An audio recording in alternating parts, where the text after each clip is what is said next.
Hello students, a very warm welcome to all of you on our YouTube channel geometryschool.in। एक बार फिर आप सबका स्वागत है मेरे साथ।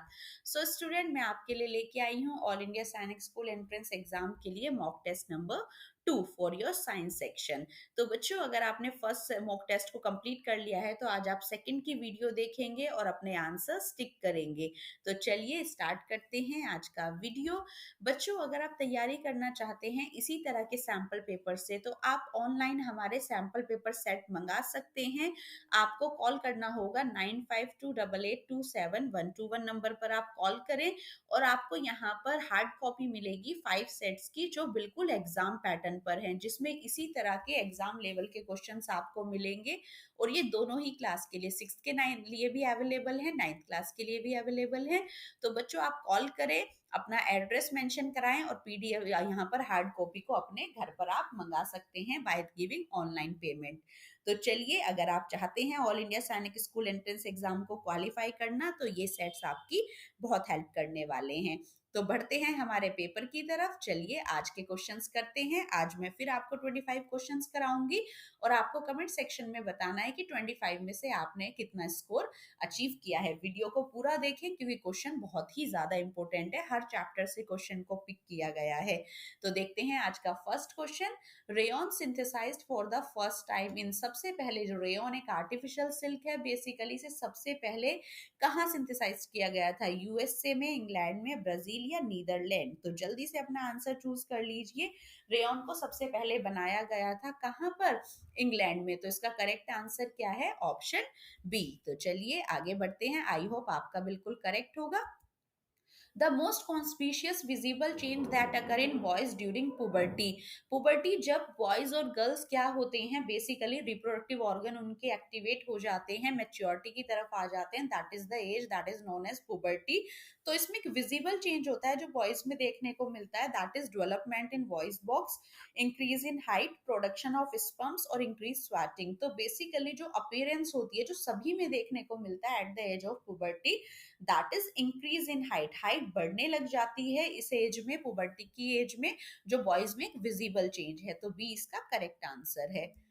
During dry weather, while combing hair, sometimes we experience hair flying apart. The force responsible for this. तो basically जब ड्राई वेदर आता है तो जब आप कॉम्बिंग करते हैं हेयर को तो कभी कभी आप देखते हैं कि प्लास्टिक कॉम्ब की वजह से जो आपके हेयर है वो अप फ्लाई कर रहे हैं उससे अपोजिट डायरेक्शन में। तो इसमें एक फोर्स लगता है। What kind of force is that? Force of gravity, electrostatic force, the force of friction और मैग्नेटिक फोर्स।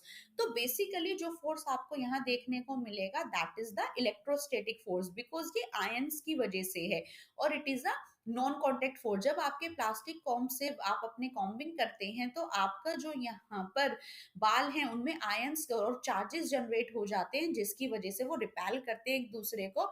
और this type of non contact force, जैसे आपका मैग्नेटिक फोर्स होता है, it is also a non contact type of force. तो इसे कहा जाता है इलेक्ट्रोस्टैटिक फोर्स। तो B is the correct answer. Choose the appropriate statement with respect to electroplating. Electroplating basically chemical effects of electric current में आप पढ़ते हैं, जिसमें क्या किया जाता है, किसी भी डिजायर्ड मेटल की कॉटिंग की जाती है, किसी भी मेटल को उसको रस्टिंग होने से, कोरोजन होने से या उसकी लॉन्ग लाइफ बढ़ाने के लिए हम प्लेटिंग करते हैं। तो जिसमें गैल्वेनाइजेशन मेथड भी होता है इलेक्ट्रोप्लेटिंग का।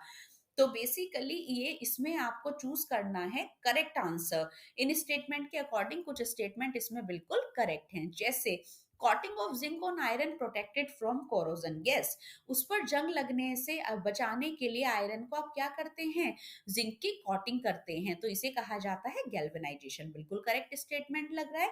Electroplating is very expensive process और इसे रेयरली ही इंडस्ट्री में यूज किया जाता है।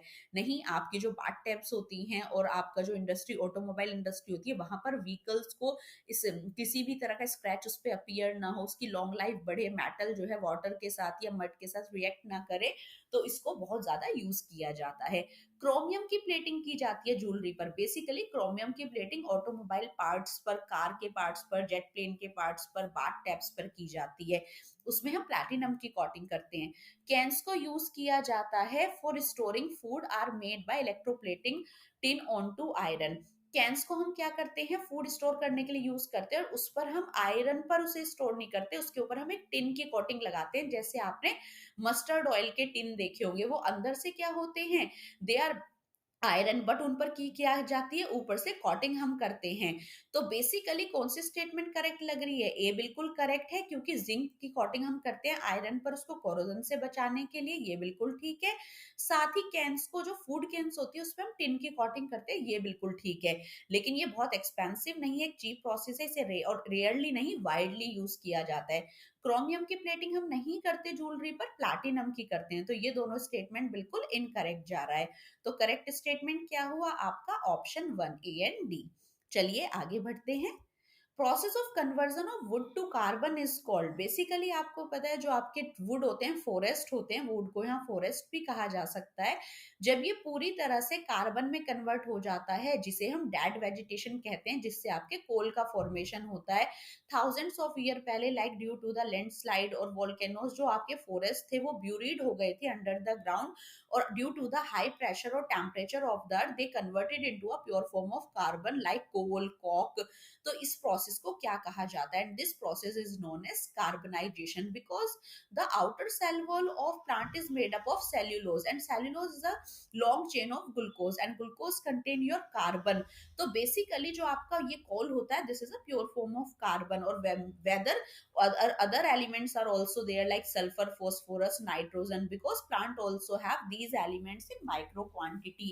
तो कोल जो है क्या है, एक प्योर फॉर्म उसका हम उसमें से निकाल लेते हैं in the form of coke. जैसे कि कॉक एक टफ पोरस सब्सटेंस है जिसमें 98% आपका प्योर कार्बन होता है। तो जो जंगल होते हैं जो पूरी तरह से कार्बन कोयले में बदल गए थे, उस प्रोसेस को क्या कहा जाता है, कार्बनाइजेशन। तो ए इसका बिल्कुल करेक्ट आंसर है। There's a figure 11.3 that show a container filled with water. Which of the following statement is correct about the pressure of water? तो basically pressure आपको पता है, pressure is equal to force by area। और जितना ज्यादा हमने last video में भी डिस्कस किया था कि प्रेशर के लिए ग्रेविटी, विस्कोसिटी, डेप्थ लिक्विड का, ये सब चीजें मेंशन मैटर करती है कि कैसे वॉल्स के कंटेनर के वॉल्स पर ये प्रेशर डालता है। तो इन स्टेटमेंट के अकॉर्डिंग कौन सा बिल्कुल करेक्ट है, किस पर प्रेशर ज्यादा होगा, तो यहाँ पर डेप्थ भी मैटर करती है। तो जितना ज्यादा यहाँ डेप्थ होती है, हाइट होती है कॉलम की, उतना तेजी से ही पानी का प्रेशर लगेगा। तो सबसे ज्यादा प्रेशर किस पे होना चाहिए, हाई डेप्थ किसकी है, सी की। तो सबसे ज्यादा pressure will be at C, then B, then A. तो करेक्ट आंसर आपका क्या जा रहा है डेप्थ के according, option D is correct. चलिए आगे देखते हैं। इन अ सर्किट, यहाँ पर एक सर्किट दिया गया है, फिगर शो की है 11.6। When the key is close, जब की को क्या किया गया, क्लोज किया गया, कंप्लीट किया गया, जो कंपास की निडल थी मैच बॉक्स में लगी वो डिफ्लेक्ट हुई। Name the force which causes the deflection. तो बेसिकली यहाँ पर जब क्लोज किया गया की को, तो एक करंट जनरेट हुआ। वो क्या था, mechanical force, magnetic force, heating या केमिकल इफेक्ट। तो यार लिक्विड तो कोई है नहीं कंडक्शन के लिए, और यहाँ पर हमने क्या किया है, सर्किट को क्लोज किया है, मैग्नेटिक फोर्स उसमें जनरेट होगा या मैकेनिकल, तो कोई मैकेनिकल पावर तो हमने यहाँ लगाई नहीं है। तो बेसिकली जो आपकी की यहाँ क्लोज की गई है, मींस उसमें क्या किया है, करंट पास किया गया है। अब कंपास की जो निडल है वो क्या हुई है, उसके अंदर डिफ्लेक्ट हुई है। तो यहाँ पर क्या हुआ है, एक मैग्नेटिज्म जनरेट हुआ है। तो इसमें यहाँ पर क्या डेवलप होगा, एक मैग्नेटिक फोर्स डेवलप होगा जो मैग्नेटिक फील्ड यहाँ जनरेट करेगा। तो B is the correct answer. To sharpen the blade of a knife by rubbing it against a surface, which of the following will be more suitable? अगर आप अपने knife को sharp करना चाहते हैं तो किस सरफेस से आप उसे यहाँ पर रब करें। तो बेसिकली आपको पता है फ्रिक्शन जनरेट होता है जब रफ सरफेस आपस में टकराते हैं। तो अगर आप उसे स्टोन से रगड़ते हैं, प्लास्टिक से रगड़ते हैं, वुडन से, या ग्लास ब्लॉक, ये आपका क्या है, ग्लास नहीं है, ग्लास ब्लॉक है। तो जब आप क्या करते हैं, मोर फ्रिक्शन कहाँ से जनरेट होगा, स्टोन से। तो जब आप उसे स्टोन पर रगड़ेंगे तो वो बिल्कुल क्या हो जाएगा, शार्प हो जाएगा। और ऐसा आप जनरल लाइफ में भी देख सकते हैं। तो स्टोन से नाइफ को यहाँ पर क्या करने पर, रब करने पर वो बहुत शार्पन हो जाएगा। तो इसलिए आप क्या यूज कर सकते हैं, स्टोन को यूज कर सकते हैं नाइफ को शार्पन करने में। बच्चों, अगर आपके ब्रदर सिस्टर या आप तैयारी करना चाहते हैं राष्ट्रीय इंडियन मिलिट्री कॉलेज देहरादून के लिए, जून में इसका एग्जाम होता है, एक बार दिसंबर में होता है, तो हम इसकी भी तैयारी कराते हैं। तो जिसका फाउंडेशन बैच हम स्टार्ट कर रहे हैं 10 फरवरी से। तो अगर आप बैच लेना चाहते हैं RIMC के लिए, तो आप इस नंबर पर कॉल कर सकते हैं और अपनी डेमो क्लास बुक कर सकते हैं। पेमेंट करने से पहले सारी क्लासेस का डेमो आप लीजिए। इसमें मैथमेटिक्स आती है, आपकी GK आता है जो कि MCQ है, इंग्लिश जो कि आपका ऑब्जेक्टिव टाइप नहीं होता है, ना ही आपका मैथ्स ऑब्जेक्टिव टाइप होता है, वो डिस्क्रिप्टिव होते हैं। GK बस आपका जो है 75 क्वेश्चन MCQ के बेस पे आता है। तो आप फाउंडेशन बैच ज्वाइन कर सकते हैं फॉर RIMC। 10 फरवरी से क्लास स्टार्ट हो रही है, आप अपना डेमो बुक करा सकते हैं। और अगर आपको लाइव क्लासेस नहीं लेनी है, तो आप हमारा यहाँ पर रिकॉर्डेड कंटेंट भी इसके लिए परचेज कर सकते हैं, अगर खुद से तैयारी करना चाहते हैं। तो चलिए बच्चों, आगे बढ़ते हैं नेक्स्ट क्वेश्चन पर। विच of the following statement is incorrect? आपको बताना है इनमें से कौन सा स्टेटमेंट गलत है।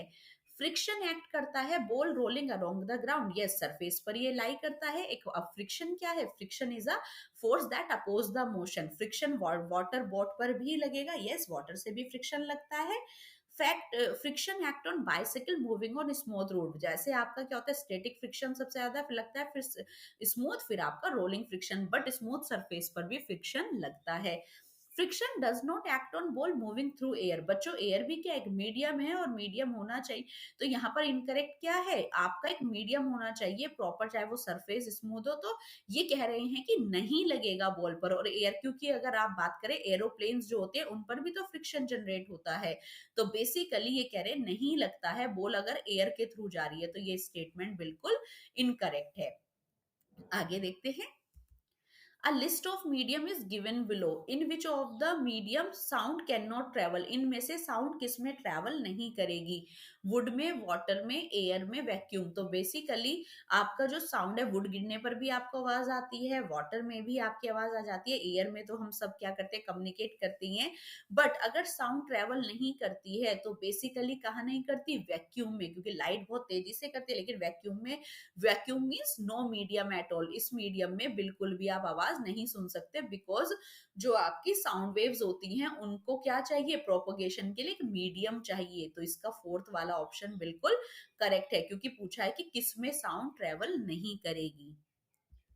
N ultrasound equipment work at a frequency. जो आपका अल्ट्रासाउंड इक्विपमेंट होते हैं, आपको पता है जैसे हमारा ऑडिबल रेंज होता है 20 हर्ट्ज टू 20,000 हर्ट्ज, तो हमको अल्ट्रासाउंड वेव्स नहीं सुनाई देती है। तो इट मीन्स या तो वो लोअर होंगी, उससे 20,000 से लोअर होंगी तो सुन पाओगे आप, क्योंकि 20 हर्ट्ज तो या तो उनको 20 हर्ट्ज से कम होना चाहिए या 20 हर्ट्ज से ज्यादा। तो अल्ट्रासाउंड की फ्रीक्वेंसी कितनी होती है?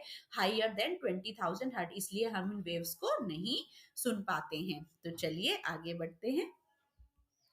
1 हर्ट्ज इक्वल टू, 1 हर्ट्ज का क्या मतलब है? नंबर ऑफ ऑसिलेशंस पर मिनट। तो बेसिकली पर मिनट में क्या है? 60 यहाँ पर है, तो 60 वाइब्रेशंस होती है। नंबर ऑफ ऑसिलेशंस की हम बात कर रहे हैं पर मिनट में, तो पर मिनट में यहाँ पर 60 वाइब्रेशन होना जरूरी है, तभी वो कितना निकल के आता है?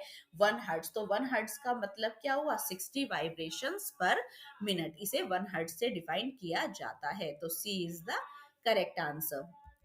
When a glass rod is rubbed with a piece of silk cloth, तो बेसिकली जब आप ग्लास रोड को क्या करते हैं? रब करते हैं सिल्क क्लोथ के साथ, तो रोड क्या कर लेती है?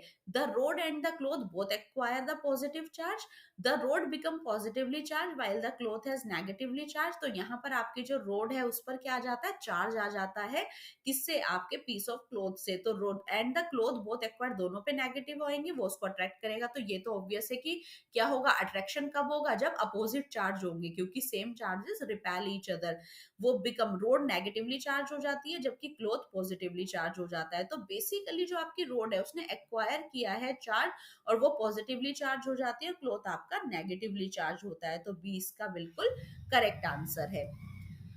एक टाइनी मिरर एम को फिक्स किया गया एक पीस ऑफ कार्डबोर्ड पर, जिसे टेबल पर प्लेस किया गया है। कार्डबोर्ड को इल्यूमिनेट किया गया है विद अ बल्ब। तो जो पोजीशन है आई की with respect to position of bulb is shown in figure A and B, C। In which position mirror will be visible. अगर आप देखते हैं कि जो आपकी इंसिडेंट रे होती है उतने ही एंगल से वो आपकी रिफ्लेक्टेड रे बनाती है, और जब आप नॉर्मल यहाँ पर, तो incident ray is equal to reflected ray, तो यहाँ पर ये आपकी बल्ब से आने वाली मिरर पर पड़ने वाली लाइट है, और ये इतने से ही क्या होगी, एल्यूमिनेट होकर उतने ही एंगल से जाएगी। तो ये आपका इंसिडेंट है, तो ये आपका इधर निकल जाएगी, आप इसे देख रहे हैं तो ये इधर आई और आई बल्कि इधर है, तो इन केसेस में तो आ नहीं रहा है, क्योंकि incident ray, law of reflection क्या कहता है, angle of incident ray is equal to angle of reflection. तो what will be the correct answer for this? तो बिल्कुल जो इंसिडेंट रे जब नॉर्मल पे लाई करती है और angle of incidence is equal to angle of R, तो बिल्कुल आई से होके निकलती है। तो किस केस में आपका यहाँ पर मिरर विजिबल होगा, तो B is the correct answer. Two mirrors A and B are placed at right angle to each other as shown in figure। यहाँ पर दो मिरर को प्लेस किया गया है 90 डिग्री पर। A ray of light incident of mirror है, एक इंसिडेंट रे लाइट यहाँ पर आई है जो कि 25 डिग्री के एंगल से जाती है बी पर। तो अगर वो इंसिडेंट रे 25 एंगल पर जा रही है तो इसी तरह वो 25 का एंगल बनाते ही रिफ्लेक्ट बैक हो जाएगी। The angle of reflection for the ray reflected from mirror B would be, तो इस तरीके से यहाँ पर ये 25 से जाएगी तो इस पर पड़ेगी, और 90 माइनस 25 हम बात करें तो what will be the correct answer, तो मीन 65। तो यहाँ पर कितने एंगल पर वो रिफ्लेक्ट, यहाँ पर वुड मिरर बी पर डलेगी 65, तो इस तरीके से 25 डिग्री पर आएगी, 25 डिग्री से होते हुए निकल जाएगी, और यहाँ वो बनाएगी एंगल कितने का, 90 माइनस 25, तो 65 डिग्री का। तो करेक्ट आंसर क्या है, option C. Pitch of sound is determined, ये हमने वीडियो 1 में भी किया था, जब हमने मॉक टेस्ट 1 किया था, आपको मैंने वहां पर लाउडनेस के लिए एम्पलीट्यूड को रेस्पॉन्सिबल बताया था, और पिच के लिए मैंने आपको अच्छे से बताया था कि साउंड के दो क्वेश्चन आते हैं, वो लाउडनेस और पिच पर ही होते हैं, या आपके इंस्ट्रूमेंट का टाइप पूछा जाता है कि वो स्ट्रिंग इंस्ट्रूमेंट है या वो एयर वाला इंस्ट्रूमेंट है, तो ये क्वेश्चन आता है आपका। तो हमने बताया था जब ये वेव्स मूव करती है तो जितने नंबर ऑफ ऑसिलेशंस होते हैं वो आपका डिटरमाइन करती है कि वाइब्रेशन कितनी होगी, तो वो डिटरमाइन करेगी पिच, और जितना ज्यादा हाई एम्पलीट्यूड होगा मीन पोजीशन से वो डिटरमाइन करेगा उसकी लाउडनेस को। तो नंबर ऑफ ऑसिलेशंस और फ्रीक्वेंसी ऑफ ऑसिलेशन डिसाइड करती है पिच। तो यहाँ पर करेक्ट आंसर क्या है, frequency of oscillation will decide the pitch of the sound. जितनी ज्यादा यहाँ पर वाइब्रेशन होगी उतना ही ज्यादा साउंड आपकी श्रिल होती चली जाएगी। तो A is the correct answer. Which of the following is not a member of solar system, solar system का जो प्रॉपर मेंबर नहीं है, एस्टेरॉइड, सन, कॉन्स्टिलेशन या कॉमेट्स। तो बेसिकली जो कॉन्स्टिलेशंस होते हैं they are the recognisable pattern, वो हम रिकॉग्नाइज उन्हें करते हैं, उन्हीं से जैसे हम आपकी फिर हॉरोस्कोप इंडिया में रेडी की जाती है, एरीज एंड सैजिटेरियस, स्पाइसेस। तो बेसिकली कॉन्स्टिलेशंस क्या हैं, ये स्टार्स तो होते हैं बट इनका ये रिकॉग्नाइजेबल पैटर्न है जो हमने रेडी किया है, तो ये कोई मेंबर नहीं है सोलर सिस्टम के। तो C is the correct answer. An astronaut standing on the surface of moon and throws a ball upward, वो क्या मून से क्या कर रहे हैं, बॉल को अपवर्ड फेंक रहे हैं। तो बॉल क्या होगा, directly fall from the point it is released, जहां से रिलीज हुई है डायरेक्टली वहीं गिर जाएगी, स्पेस में हैंग हो जाएगी, पहले थोड़ा ऊपर जाएगी और फिर मून के सरफेस पर वापस आएगी, क्योंकि मून पर ग्रेविटी है बट अर्थ से कुछ कम है। तो यहाँ पर कीप गोइंग या नेवर कम बैक, तो क्या होगा, पहले बॉल ऊपर जाएगी और फिर एकदम से नीचे आ जाएगी। तो C is the correct answer. The period at which an organism attain sexual maturity, अभी मैंने आपको एक क्वेश्चन कराया था कि पुबर्टी की एज में कुछ विजिबल चेंजेस होते हैं, तो जब कोई भी living organism sexual maturity attain करता है तो वो कौन सी एज है उसकी, that is known as puberty age. तो उसी एज को पुबर्टी कहा जाता है, उसमें फिर आपकी एडोलसेंस आती है, ग्रोथ भी उसी के अंदर होता है और आप मैच्योर भी होते हैं उसी में। तो पुबर्टी इस एज को कहा जाता है।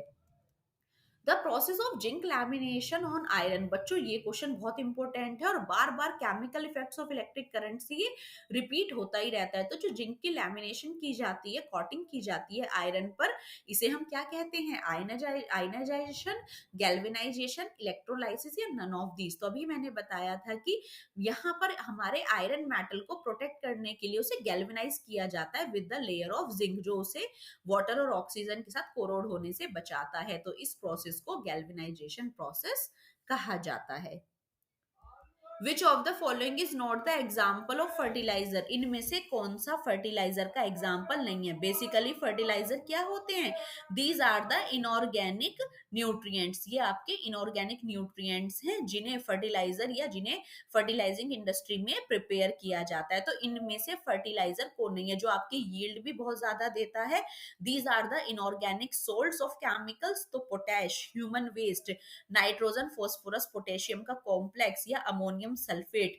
तो बेसिकली ह्यूमन वेस्ट क्या है, हमने लास्ट पार्ट में जो वीडियो 1 था मोक 1 का, उसमें डिस्कस किया था कि manure are the organic waste, जो आपके प्लांट और एनिमल वेस्ट से तैयार किए जाते हैं, जिनसे आपको यील्ड तो बहुत ज्यादा नहीं मिलती, लेकिन ये क्या करते हैं, आपकी सॉइल को बहुत ज्यादा ह्यूमस प्रोवाइड करते हैं। तो बी इसका बिल्कुल करेक्ट आंसर है। चलिए आगे बढ़ते हैं। Which of the following is a group of rabi crop, rabi crop की बात करें तो these are the winter crop, क्योंकि हमने अब बताया था कि जो आपकी क्या होती है, खरीफ क्रॉप होती हैं जो किसमें, रेनी सीजन में लगाई जाती हैं। साथ ही आपकी जैद क्रॉप होती हैं जो आपकी शॉर्ट समर क्रॉप होती है। और राबी की बात करें तो इन्हें विंटर में ग्रो किया जाता है और समर के आने तक इन्हें हार्वेस्ट किया जाता है। तो रबी क्रॉप में आपकी विंटर क्रॉप्स आती हैं जिसमें ग्राम, पी, लिनसीड, लिनसीड होते हैं आपके फ्लैक्स सीड जो कोलेस्ट्रॉल कम करने के लिए खाए जाते हैं, mustard, P, groundnut, soybean, cotton, मेज, पैडी। और आप देखते हैं तो यहाँ पर वीट आपका राबी है पर पैडी आपका रेनी सीजन में लगता है। मस्टर्ड आप सर्दी में लगाते हैं, पी आपको सर्दियों में अवेलेबल हो जाता है, इसी तरह कॉटन आपका गर्मियों का है। तो ये हमारा यहाँ पर सही क्या जा रहा है, बिल्कुल ग्राम, मटर और लिनसीड आपके क्या है, तीनों ही विंटर में यूज होने वाली क्रॉप है। तो A is the correct answer, rabi crop winter में लगाई जाती हैं। Dash intake need to be increase to prevent osteoporosis in later life, जब आपकी उम्र बढ़ती जाती है तो osteoporosis means weakness in bones होता है, जब हड्डियां कमजोर होने लगती है। ऑस्टियो मींस आपने ऑस्टियो कैल्शियम का भी नाम सुना होगा। तो किसका इंटेक बढ़ा देना चाहिए ऑस्टियोपोरोसिस से बचने के लिए, तो कैल्शियम मैग्नीशियम से हमारी बोन्स का फॉर्मेशन होता है। तो जब आपकी बोन्स वीक हो जाती हैं तो आपको कैल्शियम का इंटेक बढ़ा देना चाहिए। तो D is the correct answer. Which creature has the largest egg, सबसे बड़ा एग जो सिंगल सेल है एक, और वो कौन सा है, हमिंग बर्ड, वेल, ऑस्ट्रिच या शार्क। तो ऑस्ट्रिच का एग सबसे बड़ा एग होता है। तो C is the correct answer. The metal which is stored in kerosene, बच्चों मेटल एंड नॉन मेटल से एवरी ईयर रिपीट होता हुआ क्वेश्चन है। अभी आपका यूपी सैनिक का एग्जाम हुआ था, आरएमएस का हुआ था, आरएमएस में ये क्वेश्चन एज इट इज पूछ लिया गया था और मैं हर वीडियो में ये कराती भी हूँ। केरोसिन में आपके सॉफ्ट मेटल को स्टोर किया जाता है और इसी तरह वाटर में एक नॉन मेटल को स्टोर किया जाता है। तो वाटर में स्टोर होने वाला नॉन मेटल, क्योंकि ऑक्सीजन के metal generally non metal react नहीं करते हैं वाटर और ऑक्सीजन के साथ, तो इसे नॉन मेटल को वाटर में स्टोर किया जाता है। लेकिन जो आपका सोडियम और पोटेशियम होता है, कभी आपका सिंबल भी आ सकता है, तो सोडियम मींस Na और पोटेशियम मींस के, तो ये दोनों आपके केरोसिन में स्टोर किए जाते हैं। बहुत ही सॉफ्ट मेटल होते हैं, जनरली मेटल्स हार्ड होते हैं जिन्हें आप नाइफ से कट नहीं कर सकते, बट सोडियम हाईली रिएक्टिव भी और आप इसे नाइफ से कट कर सकते हो, ये एक्सेप्शन भी है। लेकिन हम इसे केरोसिन में डिप करके रखते हैं क्योंकि ऑक्सीजन के साथ ये बहुत तेजी से रिएक्ट करता है। तो सी बिल्कुल इसका करेक्ट आंसर है और ये क्वेश्चन एवरी ईयर ऐसे ही रिपीट होता है। Which of the following statement is true, इनमें से कौन सा स्टेटमेंट ट्रू है। बच्चों ये क्वेश्चन है आपका कंबशन एंड फ्लेम से, यहाँ से भी एवरी ईयर एक क्वेश्चन आता है। चाहे अभी आपका आरएमएस का एग्जाम हुआ था तो उसमें रैपिड और स्पॉन्टेनियस कंबशन को लेके क्वेश्चन आया था। येलो फ्लेम आइडियल है हीटिंग के लिए, जो सब्सटेंस वेपोराइज होते हैं उन्हीं में फ्लेम जनरेट होते हैं। यस, जो आपके वॉलेटाइल सब्सटेंस होते हैं जैसे आपकी एलपीजी है, कैंडल है, ये क्या है, हाईली वॉलेटाइल सब्सटेंस है, इनमें फ्लेम जनरेट होती है, बिल्कुल सही। ल्यूमिनस जोन जो होता है उसमें अनबर्ड कार्बन पार्टिकल होते हैं और नॉन ल्यूमिनस जोन का सबसे हाईएस्ट टेम्परेचर होता है, बिल्कुल सही। लेकिन हमारी येलो फ्लेम आइडल नहीं होती है, ब्लू फ्लेम इज जहां पर कंप्लीट कंबशन हो रहा होता है। तो कंप्लीट कंबशन होने पर आपकी हीटिंग जनरेट होती है। तो कौन सा स्टेटमेंट बिल्कुल करेक्ट है, सेकंड, थर्ड एंड फोर्थ बिल्कुल करेक्ट है। वेपराइज होंगी उसमें से सब्सटेंस, जैसे कोल आपका वेपराइजेशन नहीं होता, ड्राई होता है तो उसके अंदर फ्लेम नहीं, सिर्फ स्पार्क जनरेट होते हैं, हीट एंड लाइट निकलती है। ल्यूमिनस में बिल्कुल आपके अनबर्न्ड कार्बन पार्टिकल होते हैं जहां से वो ब्लैकिश कर देता है किसी भी यूटेंसिल को। और जितना नॉन ल्यूमिनस जोन होता है सबसे ज्यादा वहीं पर टेम्परेचर होता है, द हाईएस्ट बर्निंग जोन। तो सी इसका बिल्कुल करेक्ट आंसर है। The growing voice box in boys can be seen as protruding part of the throat. आपने देखा है जब बॉयज मेच्योरिटी एज पर आते हैं तो उनका जो यहाँ पर थ्रोट पोर्शन होता है इसमें एक प्रोट्रूडिंग पार्ट जो उनका वॉइस बॉक्स होता है, तो वो क्या है पूरी तरह से बाहर की तरफ अपीयर होता है और इसे ही क्या कहा जाता है, एडम एप्पल्स के नाम से जाना जाता है। तो जो वॉइस बॉक्स होता है आपका लैरिंग्स वो बेसिकली क्या है, आपका प्रोट्रूडिंग पार्ट बाहर की तरफ आ जाता है जिसकी वजह से वॉइस की जो साउंड है पुबर्टी एज में बहुत हार्श होने लगती है और इसे हम एडम एप्पल के नाम से जानते हैं। और ये क्वेश्चन भी आपका reaching the age of adolescence से पूछा जा सकता है क्योंकि यहाँ से हॉर्मोन्स रिलेटेड क्वेश्चन आते हैं। हॉर्मोन के बाद आपका ये एक इंपॉर्टेंट क्वेश्चन है यहाँ पर। तो चलिए इसका आंसर है Adam's apple. Chemical effect of electric current is used not used in. Chemical effect जहां पर आप एनोड कैथोड पर अपने मेटल्स को डिपॉजिट करते हैं तो उसमें इलेक्ट्रोलाइसिस भी आप कर सकते हैं। इलेक्ट्रोप्लेटिंग भी केमिकल मेथड है। इलेक्ट्रोटाइपिंग करना जिसमें कॉइन्स के ऊपर क्या की जाती है, लेयरिंग की जाती है बेसिकली अदर मेटल की। Glowing of A bulb by current, आप यहाँ करंट जनरेट कर रहे हैं तो यहाँ पर मैग्नेटिज्म और हीट जनरेट होगा बट क्या नहीं होगा, केमिकल करंट नहीं है। तो इनमें से केमिकल करंट कौन सा नहीं है एग्जाम्पल में, बल्ब का करंट के थ्रू जलना, वो आपका क्या है यहाँ पर एक मैग्नेटिक फील्ड जनरेशन है। तो D is the correct answer. So student these are your today's 25 question. I hope you like the question. Video अच्छा लगे तो लाइक करें, चैनल को सब्सक्राइब कर ले क्योंकि हम आपकी यहाँ तैयारी करा रहे हैं all India Sainik school examination की। और अपने मार्क्स मुझे आप कमेंट सेक्शन में जरूर बताएंगे। ऐप को आप डाउनलोड कर सकते हैं किसी भी इंपोर्टेंट प्रीवियस ईयर पेपर के लिए या आप कोई भी कोर्स परचेज करना चाहते हैं। Thanks for watching, see you soon with the mock test number 3। Bye bye.